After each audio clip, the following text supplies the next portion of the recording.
बार बार bulletin देखने वाले सभी दर्शकों को चंद्रमोहन कल्ला का नमस्कार, राम राम ने खम्मा गनीसा। राजस्थान में गहलोत सरकार की ब्यूरोक्रेसी पर भारतीय जनता पार्टी के बड़े नेताओं ने हमला बोल दिया है। भारतीय जनता पार्टी के सांसदों विधायकों का ब्यूरोक्रेसी से टकराव बढ़ता जा रहा है। पाली के सांसद पीपी चौधरी ने ये मामला उठाया है और कहा है कि जोधपुर हो या पाली कलेक्टर उनका फ़ोन नहीं उठाते, ना ही शासन सचिव कोई फ़ोन उठा रहे हैं। मुख्य सचिव राजीव स्वरूप के खिलाफ तो उन्होंने इस तरह से मोर्चा खोला है और चेतावनी दी है कि संसद की विशेषाधिकार समिति के पास ये मामला लेकर जाएंगे।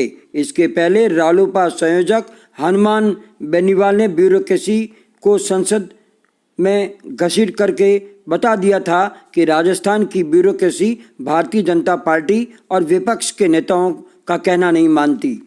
इधर गजेंद्र सिंह शेखावत ने भी जोधपुर कलेक्टर व अन्य अधिकारियों पर आरोप लगाया है कि ये लोग उनका फ़ोन नहीं उठाते। बीजेपी नेताओं का कहना है कि एसपी हो या आईएएस उनका फ़ोन नहीं उठाते और ना ही उनका काम करते हैं। यहाँ तक कि शिलान्यास में भी भारतीय जनता पार्टी के नेताओं के नाम हटा दिए जाते हैं या फिर सबसे नीचे डाल दिए जाते हैं। हालत यह है कि पुलिस का कांस्टेबल भी भारतीय जनता पार्टी के नेताओं की नहीं सुनते हैं। सचिन पायलट गुट में उनके कंधे से कंधा मिलाकर चलने वाले पूर्व मंत्री विश्वेंद्र सिंह कोरोना पॉजिटिव पाए गए हैं। वे हाल ही में विधानसभा सत्र में कई विधायकों के संपर्क में आए थे।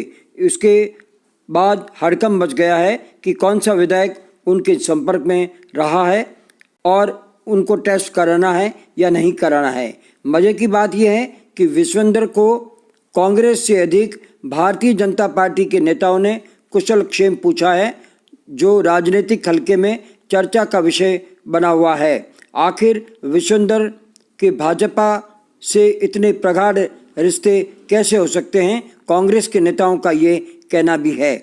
उनकी कुशलक्षेम दिव्या कुमारी व राजेंद्र सिंह राठौड़ ने पूछी है और मीडिया ने इसको सुर्खियां बना दिया है।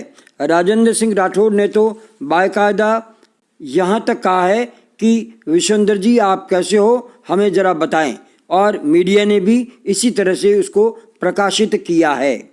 उधर राजस्व मंत्री हरीश चौधरी ने ग्राम पंचायत कटालिया बेरा में जन सुनवाई की।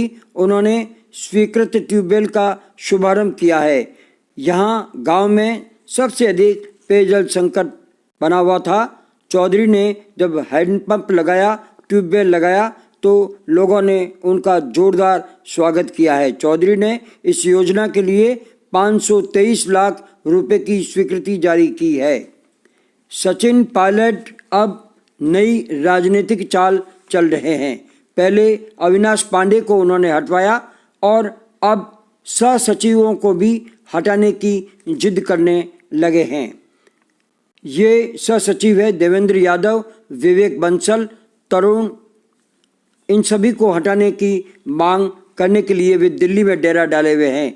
पायलट के दबाव के कारण पहले अविनाश पांडे को प्रभारी महासचिव पद से हटा दिया गया था और अब सह सचिवों को हटाने की मांग पर सचिव ने इस तरह से दबाव बनाया है कि गहलोत सरकार को विधानसभा में समर्थन देने के बाद वे सीधा दिल्ली पहुंच गए और दिल्ली में डेरा डालकर कई बड़े बड़े नेताओं से मिलकर के यही मांग करते नजर आ रहे हैं। उनका कहना है कि उनसे राहुल गांधी और प्रियंका गांधी ने जो वादे किए हैं वो अब पूरे होने चाहिए। देखना ये है कि कहीं पायलट खेमे को खुश करने के फिराक में कांग्रेस हाईकमान गहलोत खेमे को ही नाराज न कर बैठे। गहलोत खेमा अविनाश पांडे को हटाने पर भी नाराज बताया जाता है। सचिन पायलट अब बचे हुए मंत्रिमंडल की सीटों पर भी बराबरी की हिस्सेदारी चाहते हैं, तो संगठन में भी अपने खेमे के लोगों की नियुक्तियां चाहते हैं। हालत यह है कि सचिन पायलट ने कई जगह संकेत दिए हैं कि वे वापस उप मुख्यमंत्री बन सकते हैं। देखते हैं आने वाला समय राजस्थान की राजनीति में फिर कहीं उठापटक लाने वाला होगा या समझौते वाला, ये समय बताएगा। राजस्थान में सियासी संकट निपटाने के लिए बनी 3 सदस्यीय समिति ने बुधवार को पहली बैठक कर मंथन किया है। बैठक दिल्ली स्थित कांग्रेस वार रूम में आयोजित हुई है। बैठक में कमेटी के सदस्य केसी वेणुगोपाल, राजस्थान प्रभारी महासचिव अजय माकन व अहमद पटेल मौजूद थे। कमेटी सोनिया गांधी ने गठित की थी। उसके बाद ये तय किया गया कि अजय माकन इसी सप्ताह राजस्थान आएंगे व फीडबैक लेंगे। बताया जाता है कि मुख्यमंत्री अशोक गहलोत ने सियासी संकट के दौरान ही जब अजय माकन और अशोक गहलोत दोनों ही जैसलमेर की होटल में थे, विधायकों से चर्चा कर चुके हैं कि 10 मंत्रियों के रिक्त पदों पर किसकी नियुक्ति की जाए। प्रश्न ये उठता है कि आखिर सचिन समर्थकों को मंत्रिमंडल में स्थान मिलेगा या गहलोत समर्थक इसका विरोध करेंगे। इसको लेकर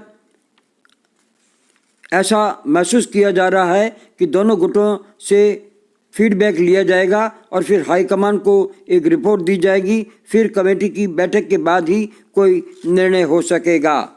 बिजली संबंधी कई मांगों को लेकर आंदोलन कर रहे किसानों और प्रशासन के बीच में वार्ताएं विफल होने के बाद आज दोपहर के बाद सभी किसान जोधपुर की ओर कूच कर गए, जिन्हें फिर जोधपुर सीमा पर रोक दिया गया, जिससे वहां पर पूरे रास्ते जाम है। बीती रात 8 बजे एडीएम महिपाल भारद्वाज ओसिया पहुंचे थे और वहां वार्ता की। बाद में किसान संघ के प्रदेश उपाध्यक्ष माणक लाल परिहार, वरिष्ठ जिला उपाध्यक्ष रामनारायण जांगू जोधपुर डिस्कॉम कार्यालय आए और कलेक्टर इंद्रजीत सिंह और एमडी अविनाश सिंघी से बातचीत की, लेकिन किसान हाथों हाथ समस्या का समाधान चाहते थे। किसानों की समस्या समाधान नहीं होने पर वे लौट गए हैं। तिवरी और ओसिया में सड़क किनारे बैठे किसान दाल बाटी बनाकर खा रहे हैं। आज भी दिन भर वार्ता के प्रयास चलते रहे और जोधपुर कूच के प्रयास करते रहे, जिन्हें पुलिस खदेड़ती रही। आखिर दोपहर के बाद में बड़ा महापड़ाव जोधपुर सीमा पर लगा दिया गया है। जोधपुर सीमा को सीज कर दिया गया है। वही जोधपुर डिस्कॉम को भी पुलिस ने अपने घेरे में ले रखा है। जोधपुर में 90 नए कोरोना मरीज सामने आए हैं। वही बाड़मेर की जेल में 91 रोगी कोरोना पॉजिटिव पाए गए हैं, जिससे वहां पर हड़कंप मच गया है। जोधपुर में कुल 11,508 कोरोना संक्रमित हो गए हैं। अकेले अगस्त में ही 4,651 रोगी मिल चुके हैं। आज फिर महात्मा गांधी अस्पताल में 2 रोगियों की मौत हो गई, जो कि पाली व बाड़मेर जिले के बताए जाते हैं। Doctor SN medical college Jodhpur में नेत्रदान पखवाड़ा शुरू किया गया है। नेत्र विभाग ने 501 नेत्रदान शपथ पत्र भरने का लक्ष्य रखा है। नेत्र विभाग अध्यक्ष डॉक्टर अरविंद चौहान ने बताया कि नेत्रदान करने के बाद कॉर्निया जयपुर भेजा जाता है। लोगों में कोरोना के कारण नेत्रदान कार्य ठप पड़ा है। इसे सक्रिय करने के लिए एमडीएम अस्पताल के आउटडोर में ये शपथ पत्र भरवाए जा रहे हैं। अब खेल समाचार।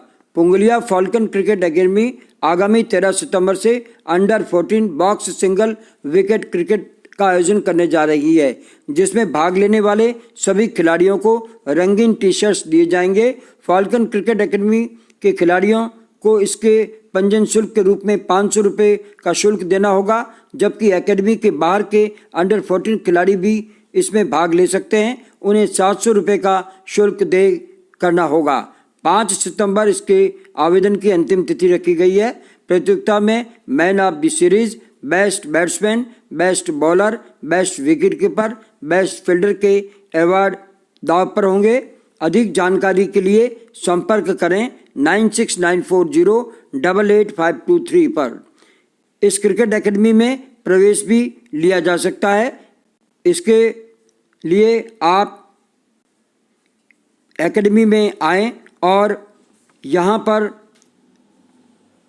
बिरला स्कूल के सामने नशा मुक्ति केंद्र के पास स्थित इस एकेडमी में आकर अपना प्रवेश शुल्क ना देकर के मासिक शुल्क 1,000 रुपये देकर एडमिशन ले सकते हैं। इसके साथ ही हमारा आज का ये समाचार बुलेटिन यहीं समाप्त होता है। अगला समाचार बुलेटिन लेकर फिर हाजिर होंगे। तब तक के लिए हमें आज्ञा दीजिए। जय हिंद।